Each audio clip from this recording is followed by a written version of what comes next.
ex-Browns CEO just made one call that could end Dylan Gabriel's run in Cleveland tonight. Are you staying focused at the task at hand, or do you find yourself ever looking over your shoulder and wondering, when are they going to turn this thing over to Shedeur? Does that ever cross your mind? No, all I can do is control what I can. And, yeah, that's what you got to do. That's all you got. I don't think Dylan played, horribly yesterday. I just don't think he played very well either. And 5 starts in, I am mystified at how we've not seen, for the supercomputer, I'm mystified how we've not seen the game slow down for him or him grow any more comfortable. He either can't see it or just doesn't see it. And I don't know what the difference is, meaning if you can't see it because you just don't actually view the field very well versus you just don't see it because you're panicked.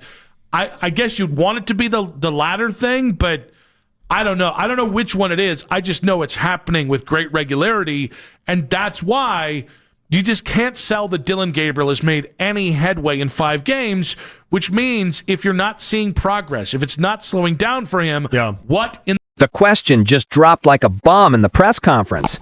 Do you find yourself looking over your shoulder, wondering when they're going to turn this thing over to Shedeur? And Dylan Gabriel's face? Man, you could see it hit different. After getting absolutely demolished by the Jets, the Jets, with a stat line that would make a high school quarterback blush, the whispers aren't whispers anymore, they're screams. And now, word is leaking that an ex-Browns CEO is putting pressure on Stefanski behind closed doors, demanding one thing: bench Gabriel, bring in Shedeur Sanders. This isn't just about one bad game anymore. This is about the future of the franchise, and apparently, Dylan Gabriel isn't it. Where did you feel like you noticed the biggest difference with Tommy calling the offense compared to Kevin today? Honestly, I think it just had great flow. And I think at times, we got it going. And there's a lot of things that, execution-wise, we can help ourselves. But felt good going into it, and we'll stand by that for sure. But when your coach comes out and doesn't hold the starting quarterback accountable for not playing well, regardless of whether he is a young quarterback or not, doesn't watch the film and immediately comes out in the press conference and says, I'm going to stick with Dylan Gabriel after the bye week, knowing that Myles Garrett isn't throwing his helmet on the sideline because he was upset that he didn't get more sacks. Myles Garrett was upset that his 5 sacks didn't matter. That is a massive problem in the locker room. And when you look at a guy like Shedeur Sanders, every chance Kevin Stefanski has gotten to put him down, to not put him in a position to be successful, he's done it. Kevin Stefanski owes it to the locker room to give Shedeur Sanders an opportunity to compete, have a pathway to the field, no different than any other player. But what Kevin Stefanski is telling all of us straight to our faces is that Dylan Gabriel is his guy, and he will never start Shedeur Sanders unless Dylan. So let's talk about what really went down in Cleveland, because this isn't just another loss. This is the kind of loss that gets people fired. This is the kind of loss that makes ownership start making phone calls. And based on what I'm hearing from sources close to the organization, those calls are already happening. Dylan Gabriel went out there against the New York Jets and looked completely lost. And before you come at me saying, oh, it's the defense's fault or the offensive line didn't protect him, stop right there. Because yes, the defense struggled. Yes, there were penalties. But when you throw for 167 yards, complete only 17 of 32 passes, and get sacked 6 times, you don't get to hide behind your teammates anymore. That's on you, bro. That's your fault. And here's the kicker that should terrify every Browns fan. The Jets beat them with 169 total yards. Let me say that again. 169 total yards. The Jets had 42 passing yards. 42! That's not even a good college quarterback's first quarter. The Browns had 278 total yards and still lost. How does that even happen? Because your quarterback can't execute when it matters. That's how. But what really caught my attention wasn't just the performance on the field, it was what happened after the game. That press conference, man, that was uncomfortable to watch. You could see it in Dylan's eyes. He absolutely knew that his job is on the line.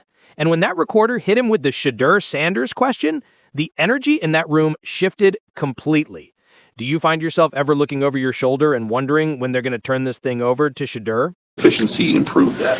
I think you got to know shit ain't never going to be perfect, but you want to try your best to get to that point. And I just feel like when we have chunks and we're efficient in the run game, we're setting things up, it helps us. It does. And then we're clicking, and then there's momentum and rhythm within a drive, within series. You're not living in 3 downs within a series, so that helps too. But And Dylan's response? No, all I can do is control what I can. That's it. That's the response. No fire, no passion, no, I'm the guy and nobody's taken my spot. Just acceptance. Like he already knows what's coming. Now let me tell you what's really happening behind the scenes, because this is where it gets juicy. An ex-Browns CEO, and my sources are telling me this is someone with serious pull in Cleveland, has been making waves. This person has been in meetings, phone calls, group chats with current ownership, and the message is crystal clear. Dylan Gabriel is not the answer, and if Kevin Stefanski can't see that, maybe we need to reconsider him too. And who's the name they keep bringing up? Shedeur Sanders. Now, I know what you're thinking. Why would the Browns go after Shedeur? They just drafted Dylan. But here's the thing. When you're 2-7 and you just lost to a Jets team that couldn't even crack 50 passing yards, you don't get the luxury of being patient anymore. You don't get to say, let's give it time. The fans are furious. The locker room is divided, and ownership is watching their investment crumble week after week. Let me paint you a picture of what this ex-CEO is reportedly saying in these meetings. They're pointing to Shedeur's college tape, his leadership at Colorado, his ability to stay calm under pressure, everything Dylan Gabriel is not showing right now. They're bringing up how Shedeur elevated a Colorado program that was a laughingstock and turned them into must-watch TV. They're talking about his decision-making, his pocket presence, his clutch gene. What about getting sacked in the game 6 times? What could you have done differently to avoid some of that, or what was going on there? Basically? yeah, I don't want to take those. Want to be able to dish it and find a safe place to dish it. But in those moments too, can't take sacks. And here's where it gets even more interesting. This isn't just about football anymore. This is about ticket sales. This is about merchandise. This is about bringing excitement back to Cleveland. Shedeur Sanders has a built-in fan base that would flock to see him play. His name alone would fill that stadium every Sunday. Can Dylan Gabriel say the same right now, after that Jets performance? Let's go back to that press conference for a second, because there were so many telling moments. When they asked Dylan about getting sacked 6 times, his answer was basically, yeah, I don't want to take those. No kidding, bro. Nobody wants to take 6 sacks. But the difference between a franchise quarterback and a guy who's just keeping the seat warm is that franchise guys find a way to not take 6 sacks. They feel the pressure. They move. They get the ball out quick. They make something happen. Dylan just stood there like a deer in headlights. And then there was this moment where he talked about execution in crucial moments and how we didn't execute. He kept saying we and us, but everybody in that room knew what he really meant. He didn't execute. He couldn't make the plays when it mattered. He was the reason they couldn't sustain drives. One reporter asked him about the offense being more efficient under Tommy Rees as the play caller versus Kevin Stefanski. And you know what Dylan said? He talked about flow and versatility and chunks in the run game. Basically a whole lot of nothing.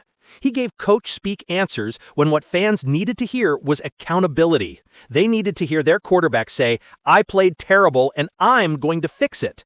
Instead, they got corporate buzzwords. Right, you're trying to create continuity and then see it long enough to see, to reap benefits, right? You don't want to plant a seed and then, rip it up before it can even grow. But I think... But here's what really stood out to me, and this is where the Shedeur conversation becomes real. When Dylan was asked about building continuity with the new play caller, he said something that I think revealed way more than he intended.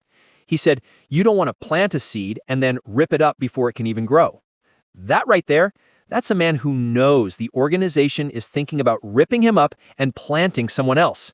That's not confidence, that's survival mode. That's a quarterback begging for more time when the clock has already run out. Now, let's talk about why Shedeur Sanders makes so much sense for Cleveland, because this isn't just some wild fan theory. This is a legitimate conversation happening at the highest levels of the organization. First, Shedeur has everything Dylan doesn't. When pressure comes, Shedeur doesn't fold. He steps up. We've seen it over and over at Colorado.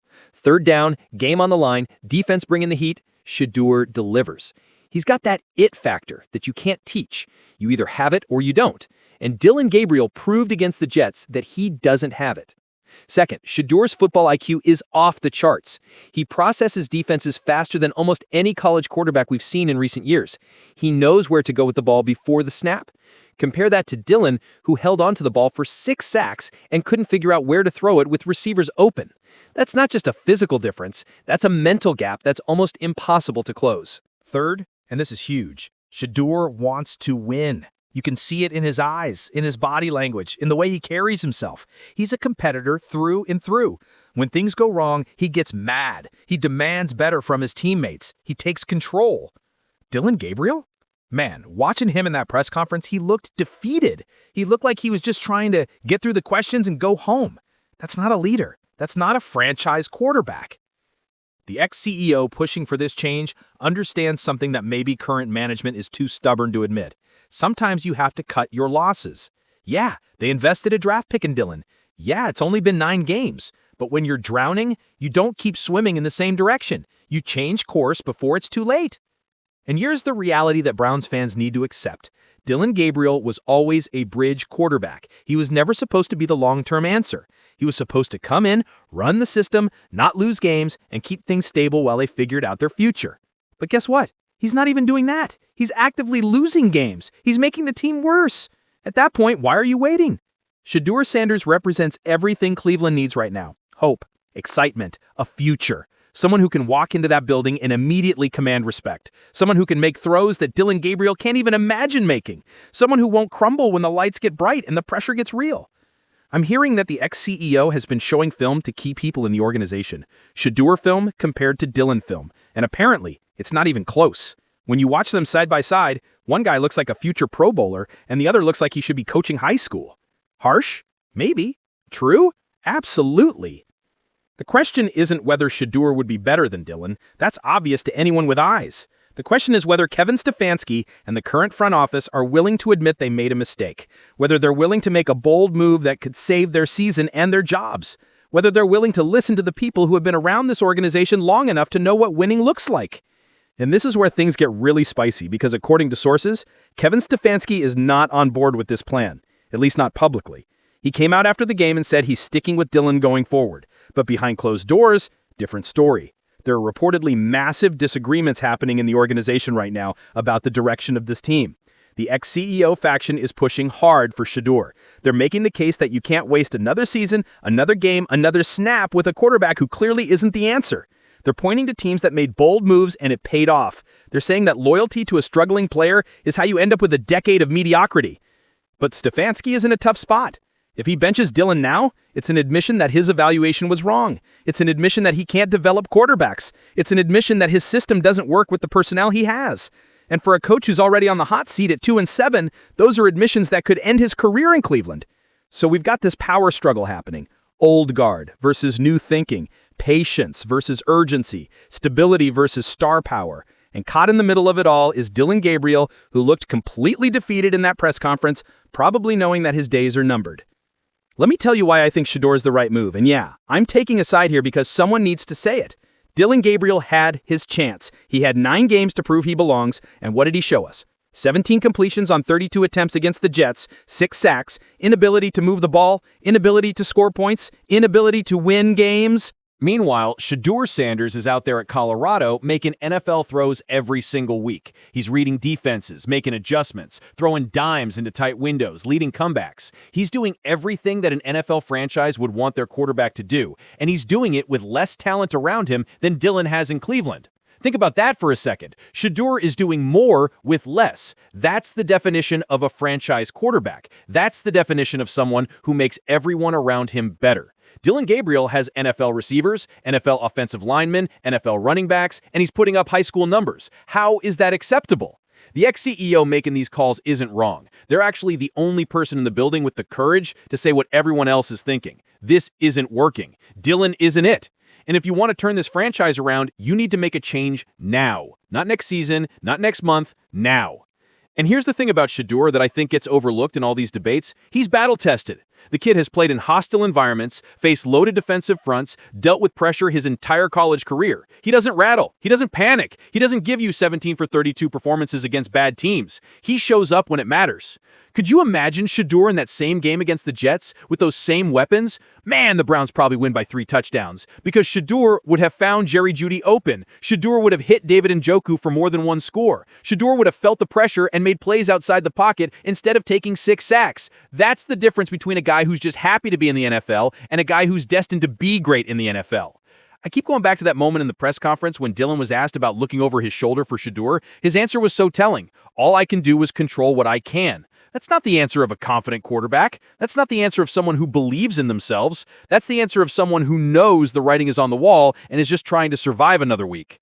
Compare that to how Shedeur would have answered that question. He would have said something like, I'm focused on being the best quarterback I can be and helping my team win. That's all I care about. Confidence, presence, leadership. All the things Dylan Gabriel is clearly lacking right now. The pressure from this ex-CEO is only going to increase as the losses pile up. And trust me, they're going to pile up because nothing about Dylan's performance suggests he's suddenly going to figure it out. He's not suddenly going to start seeing the field better. He's not suddenly going to develop pocket awareness. He's not suddenly going to become clutch. Those are traits you either have or you don't. And after 9 games, we know which category Dylan falls into. What happens next is going to define this franchise for the next 5 years. If they stick with Dylan out of stubbornness or pride or fear of admitting a mistake, they're looking at another lost season, maybe 2. If they make the bold move and bring in someone like Shedeur, someone with that superstar potential, that franchise-changing talent, they could turn this thing around instantly. Because here's the reality. The Browns' problems aren't all at quarterback, but quarterback is where it starts. You can have the best defense in the world, the best receivers, the best running backs, but if your quarterback can't execute when it matters, you're going to lose. Period. And Dylan Gabriel has proven definitively that he cannot execute when it matters. The Jets game was supposed to be a get-right game. Tommy Rees calling plays for the first time, a fresh start, a chance to show something different. And what do we get? The same old Dylan Gabriel, scared in the pocket, late with his reads, unable to make plays. It was embarrassing to watch, and if I'm ownership, I'm making calls the second that game ended. The ex-CEO reportedly said in one meeting, and this is according to sources close to the situation, we're not rebuilding to be mediocre. We're rebuilding to be champions, and champions don't settle for quarterbacks who can't beat the Jets. That's a direct quote, and honestly, facts. Nothing but facts. Shedeur Sanders wouldn't just be an upgrade over Dylan Gabriel, he'd be a transformation for this franchise. He'd give the fans hope again. He'd make primetime games watchable again. He'd turn Cleveland into a destination instead of a punchline. And most importantly, he'd win games. So yeah, that ex-CEO is absolutely right to push Stefanski and ownership to make this move, because if they don't, they're wasting everyone's time. The fans' time, the players' time, their own time. Dylan Gabriel isn't the answer. Shedeur Sanders is. And the sooner Cleveland accepts that reality, the sooner they can start building something special. So what do you think? Is it time for Cleveland to move on from Dylan Gabriel and bring in Shedeur Sanders? Or should they stick with Dylan and hope he somehow figures it out? Drop your thoughts in the comments. I want to hear what Browns fans are thinking right now. And if you enjoyed this breakdown, make sure you hit that subscribe button and turn on notifications because we're covering every twist and turn in this story as it develops. This is just getting started, and trust me, it's about to get a lot more interesting.